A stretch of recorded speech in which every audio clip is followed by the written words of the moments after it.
Les robots ukrainiens ont forcé les troupes russes à une reddition lamentable, mais ce n'est pas le pire pour Poutine. Un seul soldat ukrainien était impliqué. Selon le Kiev indépendant, le 9 juillet, l'Ukraine a mené une opération historique en utilisant des drones vus à la première personne et terrestres pour attaquer une position russe. Menée par la 3e brigade d'assaut séparée d'Ukraine, l'opération s'est terminée par l'Ukraine, forçant un petit groupe de soldats russes à se rendre à ces drones terrestres. Bien qu'aucun chiffre précis n'ait été communiqué, l'opération s'est déroulée dans l'oblast de Kharkiv. Selon la British Broadcasting Corporation, la Russie a intensifié ses attaques dans cette oblast, qui serait l'un des 3 fronts de l'offensive estivale de Poutine. La Russie, ayant déjà affirmé avoir franchi la frontière d'État pour entrer dans l'oblast, elle déclare également avoir réussi à capturer un village frontalier dans la région de Kharkiv. Cependant, la British Broadcasting Corporation estime que d'autres avancées sont peu probables, à moins que Poutine n'engage plus de force dans l'oblast. L'Ukraine pourrait bientôt lancer une contre-offensive pour chasser entièrement la Russie de Kharkiv grâce à ses récentes réalisations. La 3e brigade d'assaut séparée ukrainienne a utilisé une horde de drones vus à la première personne et kamikazes terrestres pour attaquer une position russe. Les bases de la frappe sont simples. Après plusieurs salves de ce bombardement, les soldats russes étaient à bout. Avec des drones explosant tout autour d'eux, rendant impossible toute sortie de leurs tranchées, ils ont levé le drapeau blanc et se sont rendus. Aucun soldat ukrainien n'était visible. Les Russes capturés ont plutôt été conduits à une base ukrainienne. Des robots terrestres et des drones vus à la première personne survolant la zone sont utilisés pour surveiller les soldats russes et empêcher toute désertion ou tentative d'évasion. Ce fut une grande victoire pour l'Ukraine. Le groupe russe retranché, ciblé par ces drones, avait précédemment résisté à plusieurs assauts ukrainiens, rendant la capture par drone d'autant plus remarquable. L'Ukraine vient de réussir avec des robots, là où ses troupes avaient auparavant échoué. Plus d'informations proviennent du canal Telegram de la 3e brigade d'assaut séparée, où l'unité a publié un message pour annoncer son succès. Pour la première fois dans l'histoire, les occupants se sont rendus sur le terrain, annoncent les robots de la 3e brigade d'assaut selon le poste. La 3e brigade d'assaut a conduit une opération inédite, sans infanterie ni perte. Les combattants ont attaqué les positions ennemies dans la région de Kharkiv, les ont nettoyés et ont fait prisonniers, les occupant exclusivement à l'aide de drones et de complexes robotiques terrestres. Sans infanterie et sans perte, c'est le titre ici. L'Ukraine vient de réussir à capturer des soldats russes sans mettre en danger ses propres troupes. Elle a potentiellement découvert une nouvelle tactique révolutionnaire qui transformera la guerre en Ukraine. Nous y reviendrons plus tard dans la vidéo. Selon le communiqué de la 3e brigade d'assaut séparée, les fortifications ennemies ont été attaquées par des drones kamikazes vus à la première personne et NRK, le robot suivant s'approchait de l'abri détruit quand l'ennemi, pour éviter d'être explosé, a annoncé sa reddition. Les survivants ont été évacués par drone vers nos lignes et capturés conformément au règlement. Les robots de Troïka ont repoussé les positions que les unités voisines avaient échoué à attaquer 2 fois, grâce à des actions offensives bien planifiées. Nos forces ont occupé les fortifications dégagées et la ceinture forestière. C'est ici que nous avons un premier indice sur les types de drones utilisés pour l'opération. L'Ukraine a mentionné les robots de Troïka, qui sont un choix intéressant s'il s'agit des mêmes types de Troïka actuellement utilisés dans plusieurs aéroports du monde. Le Troïka est un drone terrestre qui ressemble fortement à un Dalek de Doctor Who. Le drone utilise le traitement du langage naturel pour répondre à des questions basiques en plusieurs langues, dont l'anglais, le chinois et le japonais. Et il est capable de navigation autonome, ce qui lui permet de se déplacer seul sur différents terrains et d'éviter les obstacles, affirme Modev. Il n'est pas certain que la Troïka utilisée par la 3e brigade d'assaut séparée soit du même type que celle des aéroports actuellement. Si c'est le cas, cela ajoute une touche d'humour à l'histoire. La Troïka, autrefois guidant les touristes vers leur porte d'embarquement, conduit désormais les soldats russes vers les bastions ukrainiens. C'est une sacrée promotion, poursuit la publication sur Telegram de la 3e brigade d'assaut séparée. C'est l'œuvre de l'unité NC-13, de la compagnie Deus Ex Machina du 2e bataillon d'assaut. Il s'agit de la première attaque confirmée réussie dans la guerre moderne, utilisant uniquement des drones. Ce n'est pas tout. Nous avons aussi des images montrant les réussites de l'Ukraine. Partagées par le Kiev indépendant. Le 9 juillet, la vidéo commence par montrer l'un des drones terrestres ukrainiens fonçant vers une position russe. Le drone a de gros pneus épais par rapport à sa taille, et il roule sur un chemin de terre. Ce qui semble être une charge explosive est placé sur une plateforme centrale, protégée par une cage métallique entourant la bombe. La présence de l'explosif devient rapidement évidente. En quelques secondes, la vidéo montre la position russe visée par le drone. Puis, une explosion. Une énorme boule de flamme engloutit la tranchée russe alors que le drone terrestre kamikaze explose vers la 35e seconde. La vidéo passe à d'autres types de drones utilisés lors de l'assaut, des drones vus à la première personne. Un petit drone aérien tournoie autour de la tranchée creusée par les Russes, pour eux-mêmes. Il ne pénètre pas, restant quelques secondes sur place, probablement pour permettre à l'opérateur de confirmer sa position avant d'exploser en une boule de feu et de fumée. Et cela continue. D'autres drones terrestres se dirigent vers la position russe. Chacun arrive, ne rencontre aucune résistance et explose. Enfin, la vidéo montre les Russes, jetant un coup d'œil hors de leur tranchée. Ils ont fabriqué une pancarte indiquant leur souhait de se rendre. Les explosions constantes étaient trop pour eux. L'Ukraine accepte la reddition. Puis la vidéo montre 2 soldats russes allongés face contre terre, leur pancarte à côté d'eux. Ces soldats seraient ceux guidés par les drones ukrainiens vers leur position, car un soldat arrive bientôt pour les récupérer. Ces images remarquables montrent l'efficacité de l'Ukraine lors d'attaques de positions russes avec ses drones. C'est une première mondiale. La 3e brigade d'assaut séparée a capturé des soldats russes qui se rendaient à une base ukrainienne en utilisant uniquement des drones et des robots terrestres, sans impliquer ses propres troupes. Cela ne devrait pas surprendre. À maintes reprises, pendant la guerre en Ukraine, la 3e brigade d'assaut séparée s'est révélée être l'une des plus importantes et innovantes dont dispose l'Ukraine. Créée en 2022, la brigade est issue de la fusion de la force d'opération spéciale Azov, force d'opération spéciale, formée par d'ex-bataillons, Azov. À la suite de la première invasion de l'Ukraine par Poutine, ces bataillons étaient stationnés à Mariupol, lorsque la ville a été assiégée par les troupes russes. Malgré la prise de la ville par les forces d'invasion, les restes des bataillons Azov se sont regroupés en périphérie et ont commencé à former de nouvelles unités à Kiev, Soumy et Kharkiv. L'Ukraine a rapidement réalisé la valeur inestimable de ces unités de fortune lorsqu'elles sont organisées en une force collective. Le force d'opération spéciale Azov a été intégré aux forces d'opération spéciales des forces armées ukrainiennes, puis fusionné en janvier 2023 en une unité de combat opérationnelle sous les forces terrestres ukrainiennes. Cette unité s'est devenue la 3e brigade d'assaut, séparée un collectif de forces bien entraînées et hautement mobiles, capable de mener des opérations complexes. Depuis, la brigade a joué un rôle clé dans de nombreux succès ukrainiens. En avril 2023, elle a participé à la libération de Kherson et au combat pour défendre Bakhmout, qui a finalement été prise malgré la résistance. La 3e brigade d'assaut séparée a été l'une des rares unités ukrainiennes à réussir des offensives contre les forces russes à Pédarkonodlutz à Bakhmout. En septembre 2023, la 3e brigade d'assaut séparée a forcé la 72e brigade russe à quitter ses positions et à libérer temporairement la petite ville d'Andrivka, qui est finalement tombée. La brigade a encore une fois prouvé sa capacité à mener des offensives là où d'autres forces ukrainiennes pourraient échouer. Et puis les succès continuent de s'enchaîner.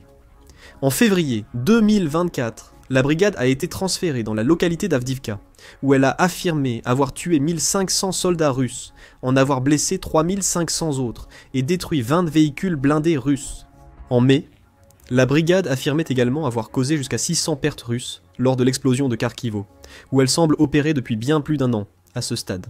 En août, la brigade a également réussi à reprendre environ 124 miles carrés de Kharkiv aux Russes, lors d'une bataille où ses soldats étaient en large infériorité numérique, à 25 contre 1. Ce groupe de soldats représente l'élite des forces terrestres ukrainiennes. Au fil des années, ils ont démontré leur valeur à maintes reprises. Les images publiées le 9 juillet ont aussi prouvé leur caractère innovant. Des soldats qui étaient déjà capables de vaincre des unités russes bien plus nombreuses que les leurs ont maintenant trouvé des moyens de capturer des troupes adverses sans risquer la vie d'aucun des leurs. Poutine craignait déjà la 3e brigade d'assaut séparée. Maintenant, il fait face à la perspective d'une version de la brigade capable d'infliger de lourds dégâts à son armée, sans prendre le moindre risque pour elle-même. Il doit également faire face à ce qui devient clairement une tendance. L'Ukraine utilise des robots terrestres, à plusieurs fins pour se défendre contre ses forces. La frappe et la reddition du 9 juillet le démontrent. L'Ukraine utilise des drones terrestres kamikazes pour attaquer les tranchées russes et escorter les soldats russes qui se rendent. Mais l'Ukraine peut aussi utiliser ses petits robots terrestres pour protéger ses propres troupes. C'est ce qu'affirme Pravda, qui rapportait déjà en mai que l'Ukraine avait mis au point un drone terrestre capable d'évacuer les soldats blessés loin des lignes de front, déployé par la 13e brigade Kartia de la garde nationale ukrainienne. Le drone ressemble à ceux utilisés par la 3e brigade d'assaut indépendante pour bombarder les soldats russes en Haïi, à Kharkiv. Il a les mêmes gros pneus à chenilles et une plateforme. Mais le drone est un peu plus grand, sans cage complète autour de la plateforme, permettant à un soldat blessé de monter dedans. Un soldat Kartia nécessitant une assistance médicale a été placé sur un complexe robotique terrestre et acheminé avec succès jusqu'à l'équipe d'évacuation. Il a ensuite été conduit chez les médecins, a annoncé la brigade en déclarant le succès de l'opération. Encore plus remarquable, Le drone a parcouru environ 119 km pour récupérer le soldat blessé et le ramener à la base. L'Ukraine possède des drones terrestres. L'Ukraine possède des drones qu'elle utilise de manière innovante pour protéger ses soldats et décimer les troupes russes, ce qui a un impact significatif sur la guerre. Les exploits de la 3e brigade d'assaut séparée d'Ukraine révèlent une nouvelle tactique utilisable par l'Ukraine contre la Russie pendant l'offensive estivale de Poutine. C'est crucial alors que la Russie adapte ses tactiques pour cette offensive. Le 6 juillet Politico a rapporté que l'Ukraine a commencé à construire des tranchées beaucoup plus petites que celles utilisées précédemment pendant la guerre. Là, la raison est simple. La Russie est passée de l'utilisation de grandes vagues humaines, soutenues par des unités mécanisées à l'emploi de petits groupes de soldats, pour frapper l'Ukraine. Ces assauts plus restreints rendent les forces offensives russes plus mobiles, leur permettant d'attaquer des cibles sous plusieurs angles, tout en étirant les défenses ukrainiennes. Cette manœuvre astucieuse a contraint l'Ukraine à revoir son approche des défenses basée sur les tranchées. Toutefois, cette approche engendre aussi des vulnérabilités. Les petites unités de soldats russes creusent leurs propres petites tranchées et trous individuels en avançant, leur plan semblant être d'absorber les contre-attaques ukrainiennes avant de progresser. C'est peut-être ce que nous avons vu à Kharkiv le 9 juillet. Un petit groupe de soldats russes était caché dans un trou individuel, pensant peut-être pouvoir résister à une attaque terrestre ukrainienne jusqu'à la tombée de la nuit, moment où ils pourraient alors se replier. La 3e brigade d'assaut indépendante affirme avoir mené plusieurs raids de soldats contre la position russe, suggérant qu'ils avaient peut-être raison. Il a réussi à capturer les soldats russes seulement après être passé au drone, révélant une nouvelle tactique. Au lieu de risquer ses soldats lors de contre-attaques, l'Ukraine peut envoyer ses drones pour déclencher une fureur explosive sur une position russe. Ces drones n'ont pas besoin de faire de victimes, bien que ce soit un avantage s'ils y arrivent. Ils doivent poursuivre les attaques sur les tranchées russes, pour potentiellement provoquer leur effondrement et forcer la reddition. Quand la reddition survient, l'Ukraine peut maintenant escorter les soldats russes apeurés vers ses bases grâce à ses drones terrestres. L'absence d'engagement direct des troupes dans cette nouvelle stratégie est également cruciale car l'Ukraine fait face à des défis de main-d'œuvre en ce moment. Le taux de pertes élevées des troupes russes est souvent mentionné et attribué à l'approche d'usure adoptée par Poutine. La Russie a franchi la barre du million de pertes en juin et continue de perdre des soldats à un rythme d'environ 1000 par jour. Cependant, l'approche de Poutine érode lentement les forces ukrainiennes, même si elle fonctionne. Cependant, il est plus difficile d'obtenir les chiffres des pertes ukrainiennes. Le New York Times a affirmé le 3 juin qu'une étude suggère qu'entre 60 000 et 100 000 soldats ukrainiens ont été tués depuis l'invasion de Poutine.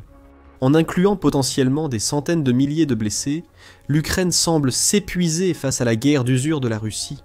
L'article du Times affirme que le nombre total de victimes de la guerre des deux côtés s'élève à 14 millions, en excluant le million de victimes russes. Le bilan pour l'Ukraine s'élève à 400 000 morts. Ce n'est pas un petit chiffre, et l'Ukraine a du mal à combler les pertes tout au long de 2025. Plusieurs médias ont rapporté les difficultés de l'Ukraine à trouver de nouveaux soldats pour servir en première ligne. Selon la British Broadcasting Corporation dès février, la plupart des Ukrainiens voulant combattre la Russie étaient soit morts, blessés ou coincés sur le front, soulignant un problème préexistant. Ils attendent d'être remplacés par de nouvelles recrues qui tardent à arriver. En mars, le président américain Donald Trump a aussi déclaré à Zelensky, lors d'une rencontre, que l'Ukraine peinait à recruter des soldats, affirmant que le pays en manquait. L'Ukraine est au courant de ces problèmes de recrutement. D'ailleurs, en mars, elle a commencé à recruter des personnes âgées de 18 à 24 ans, qui souhaitent d'aller combattre, même si c'est sur la base du volontariat. Désormais, l'armée accepte des soldats en dessous de l'âge de conscription du pays, qui est de 25 ans. C'est là qu'intervient la nouvelle stratégie ukrainienne des drones terrestres. Imaginez les implications futures de l'utilisation de drones pour faire capituler des soldats russes. Si l'Ukraine parvient à s'appuyer sur le travail accompli par la 3e brigade d'assaut séparée pour faire de cette approche révolutionnaire une procédure opérationnelle standard pour le reste des troupes, une pression énorme sera soulagée sur l'armée ukrainienne. Les drones effectuent les tâches périlleuses, réduisant les risques pour les soldats. L'effet domino. Moins d'Ukrainiens tués au front, donc le pays s'inquiète moins de ses problèmes de recrutement. Ne vous méprenez pas, l'Ukraine doit toujours résoudre son manque de soldats.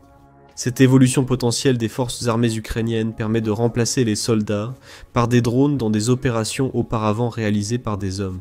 C'est une évolution que le Centre d'études stratégiques et internationales, estime nécessaire, que ce soit maintenant ou après la fin de la guerre en Ukraine. Il note que les faibles taux de natalité et l'émigration ont déjà fortement impacté la population ukrainienne. La population est ainsi passée de 525 millions en 1991 à 379 millions en 2024. le Centre d'études stratégiques et internationales, suggère que l'Ukraine devrait miser sur les drones pour compenser les pertes humaines subies pendant la guerre, afin de constituer sa future force militaire. L'utilisation de véhicules sans pilote comme élément clé de la stratégie défensive future du pays. Les réalisations de la 3e brigade d'assaut séparée pourraient être cruciales pour concrétiser cette armée de drones du futur. Étant donné les problèmes de main-d'œuvre de l'Ukraine, cela ne peut arriver assez tôt. L'Ukraine cherche assurément de nouvelles façons d'innover avec ses robots terrestres. Selon David Hambling de Forbes, l'Ukraine planifie de construire et déployer jusqu'à 15 000 robots terrestres d'ici 2025. Il a ajouté que cela n'était pas surprenant vu la pénurie de personnel dans le pays. D'après Hambling, l'Ukraine a déjà dépensé 150 millions de dollars en drones terrestres au premier trimestre 2025. Et les innovateurs ukrainiens présentent de nouveaux modèles de robots presque chaque semaine. Le 5 juillet, Insider a déclaré que l'Ukraine utilise déjà ses robots terrestres pour poser des mines, attaquer les forces russes et évacuer les soldats y blessés. Elle développe aussi des conceptions de robots modulaires, lui permettant de les assembler comme des Lego. Les drones peuvent remplir des fonctions spécifiques, selon les besoins opérationnels. La transition vers une armée basée sur les drones semble déjà en cours. Le 9 juillet, la 3e brigade d'assaut séparée d'Ukraine a démontré des utilisations inattendues des drones terrestres depuis le début de l'invasion de Poutine. Et il n'y a pas que les drones terrestres dont Poutine doit se préoccuper. L'Ukraine est passée en mode surpuissant avec sa production de drones, puisqu'elle en construit 900% de plus maintenant qu'en 2024. Découvrez les détails et les implications dans notre vidéo. Abonnez-vous à l'émission militaire pour suivre les derniers développements de la guerre en Ukraine. Et merci comme toujours de nous regarder.